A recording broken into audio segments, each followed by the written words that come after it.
आज मैं आम आदमी पार्टी के सभी विधायकों की तरफ से कहूंगी कि ये सत्र और ये दिन हमारे लिए बहुत खुशी का दिन है, क्योंकि तकरीबन 1.5 साल के बाद हमारी पार्टी के राम और लक्ष्मण अरविंद केजरीवाल जी और मनीष सिसोदिया जी दोनों एक साथ इस सदन में बैठे हुए हैं।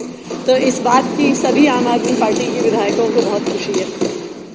लेकिन हम सबके मन में दुख भी है, हम सबके मन में दुख भी है, क्योंकि वो व्यक्ति, वो नेता अरविंद केजरीवाल जी, जिनको दिल्ली की जनता ने प्रचंड बहुमत से जिता के भेजा, भारतीय जनता पार्टी के षड्यंत्रों की वजह से, भारतीय जनता पार्टी ने जो उन पर कीचड़ उछाला, भारतीय जनता पार्टी ने उन्हें झूठे केसों में जो फंसाया, भारतीय जनता पार्टी ने 6 महीने उन्हें जेल में रखा, उसकी वजह से अरविंद केजरीवाल जी को इस्तीफा देना पड़ा और आज वो इस मुख्यमंत्री की कुर्सी पर नहीं बैठे हुए हैं जिस पे दिल्ली की जनता ने उन्हें बिठाया था। इस बात का हम सबको बहुत दुख है।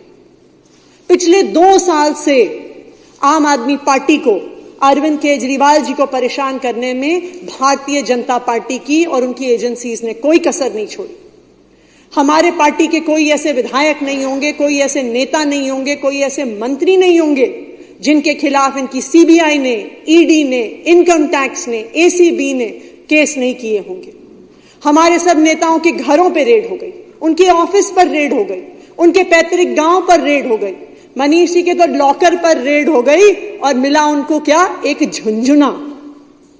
हम सब ने इतने सालों से देखा है कि जब सीबीआई, ईडी कहीं रेड करती है तो बड़े बड़े नोटों की गड्डियां मिलती हैं। सीबीआई और ईडी उनकी रंगोली बनाती है, सोने के बिस्कुट मिलते हैं, शेल कंपनीज के कागज मिलते हैं, अवैध प्रॉपर्टीज के कागज मिलते हैं।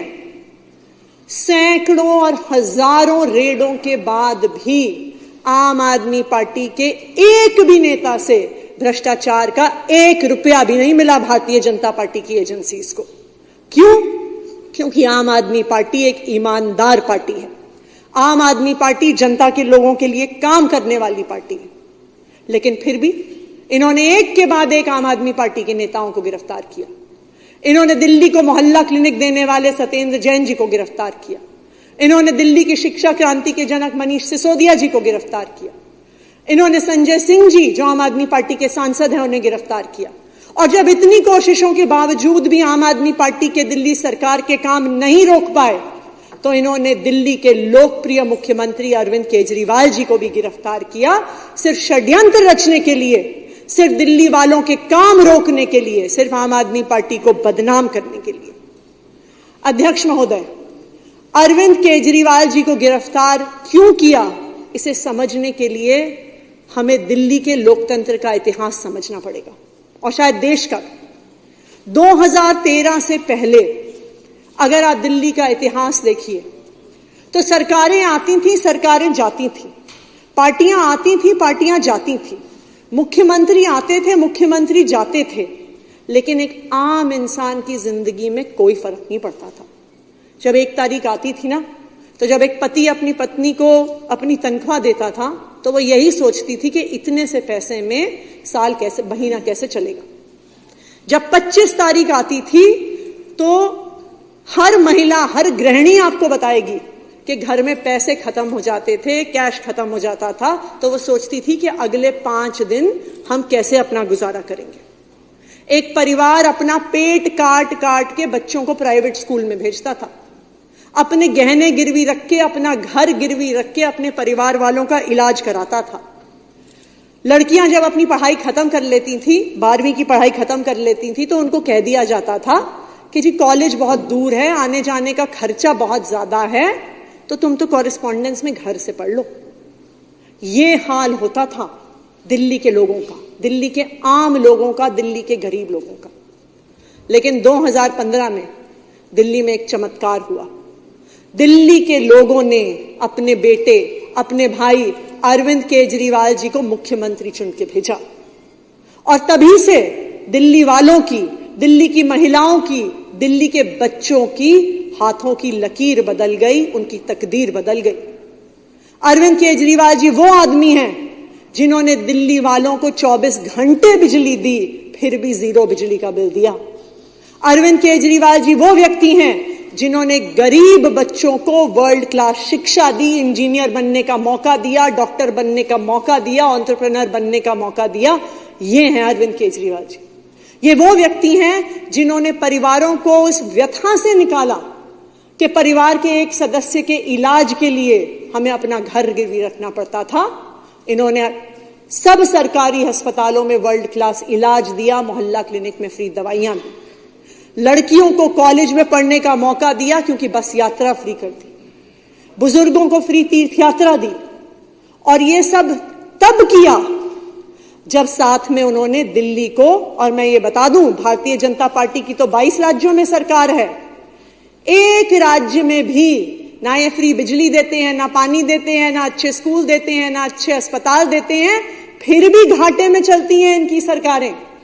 अरविंद केजरीवाल जी ने फ्री बिजली दी, पानी दिया, स्कूल दिए, अस्पताल दिए, मोहल्ला क्लिनिक दी, फ्री बस यात्रा दी, तीर्थ यात्रा दी, और फिर भी देश की इकलौती मुनाफे में चलने वाली सरकार दी। ये है अरविंद केजरीवाल जी की सरकार, ये है आम आदमी पार्टी की सरकार। क्यों कर पाए? क्योंकि अरविंद केजरीवाल कट्टर ईमानदार हैं। क्यों कर पाए? क्योंकि आईआईटी से पास आउट इंजीनियर हैं, पढ़े लिखे हैं, इनको काम करवाना आता है, इसलिए 10 साल में इतना बेहतर काम कर पाए। अब भारतीय जनता पार्टी की क्या समस्या थी? अपने तो किसी भी राज्य में वो काम करके नहीं दिखा सकते थे, अपने तो किसी भी नेता पे ईमानदारी का ठप्पा नहीं लगा सकते थे, कहीं अच्छे स्कूल नहीं दे सकते थे, कहीं अच्छे अस्पताल नहीं दे सकते थे। तो उन्होंने सोचा जी हम एक काम करते हैं, इस ईमानदारी से काम करने वाले नेता पर कीचड़ उछालते हैं। और तभी सीबीआई का केस किया, ईडी का केस किया, परेशान किया अरविंद केजरीवाल जी को, उनके सारे नेताओं को। क्यों? उनकी ईमानदारी पे कीचड़ उछालना चाहते थे, दिल्ली वालों के काम रोकना चाहते थे, और इसीलिए काम रोकने के लिए अरविंद केजरीवाल जी को जेल में डाल दिया। लेकिन अध्यक्ष महोदय, भारतीय जनता पार्टी को लगता है कि ये ईडी और सीबीआई और एसीबी, दिल्ली पुलिस में बहुत ताकत है। लेकिन मैं आपको बता दूं, आपकी ईडी और सीबीआई और दिल्ली पुलिस और से बहुत ज्यादा ताकत दिल्ली की माओं की दुआओं में है, दिल्ली की बहनों के आशीर्वाद में है, दिल्ली के बच्चों को प्यार में है, और उसी प्यार और उसी आशीर्वाद की वजह से अरविंद केजरीवाल जी बाहर आए हैं। अरविंद केजरीवाल जी चाहते तो इस्तीफा नहीं देते। सुप्रीम कोर्ट ने जितनी तीखी टिप्पणी इनकी सीबीआई और ईडी और सेंट्रल एजेंसीज पे करी, सुप्रीम कोर्ट ने तो उनके मुंह पे तमाचा मारा और कहा कि केंद्र सरकार की एजेंसियां पिंजरे में कैद एक तोते की तरह हैं। शायद कोई और नेता होता तो मुख्यमंत्री की कुर्सी पे बैठने से पहले 2 मिनट भी नहीं सोचता। लेकिन अरविंद केजरीवाल जी ने इस देश के इतिहास में ईमानदारी की और नैतिकता की मिसाल कायम करी है, और इस्तीफा देके दिल्ली के लोगों को कहा कि अगर आपको मेरी ईमानदारी पे भरोसा है, मैं तभी मुख्यमंत्री की कुर्सी पे बैठूंगा। मैं तो भारतीय जनता पार्टी से पूछना चाहती हूं, आपके किसी नेता में ऐसी हिम्मत है क्या? मैं दिल्ली वालों को यह भी भरोसा दिलाना चाहती हूं कि अब अरविंद केजरीवाल जी जेल से बाहर आ गए। पिछले 6 महीने से, जब से अरविंद केजरीवाल जी जेल में थे, भारतीय जनता पार्टी ने दिल्ली वालों के काम रोकने की हर साजिश करी। बुजुर्गों की 6 महीने तक पेंशन रोके रखी, विधवाओं की पेंशन रोके रखी, दिल्ली जल बोर्ड के पैसे रोक दिए, सड़कें तुड़वा दी, हॉस्पिटल में, मोहल्ला क्लिनिक में दवाइयां रुकवा दी। लेकिन अब अरविंद केजरीवाल जी जेल से बाहर आ गए हैं, और मैं दिल्ली वालों को यह भरोसा दिलाती हूं कि अरविंद केजरीवाल जी के मार्गदर्शन में दिल्ली वालों के सारे रुके हुए काम अगले 6 महीने में होने वाले हैं, जैसा अरविंद केजरीवाल जी ने दिल्ली वालों को वादा किया। अभी कुछ देर पहले महाजन जी किसी के भाषण के दौरान 0-0-0 कई बार ही कह रहे थे, तो मुझे लगता है कि हमारे भाजपा वालों को भी, दोस्तों को पता ही है कि फरवरी में आने वाले चुनावों का क्या नतीजा होने वाला है।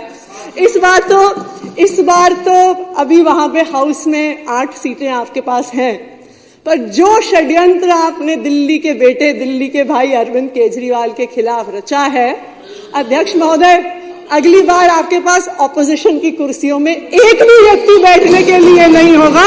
दिल्ली के लोग अरविंद केजरीवाल जी को 70 में से 70 सीटें देके भेजेंगे और फिर से दिल्ली का मुख्यमंत्री बनाएंगे। बहुत बहुत धन्यवाद। जय हिंद, जय भारत।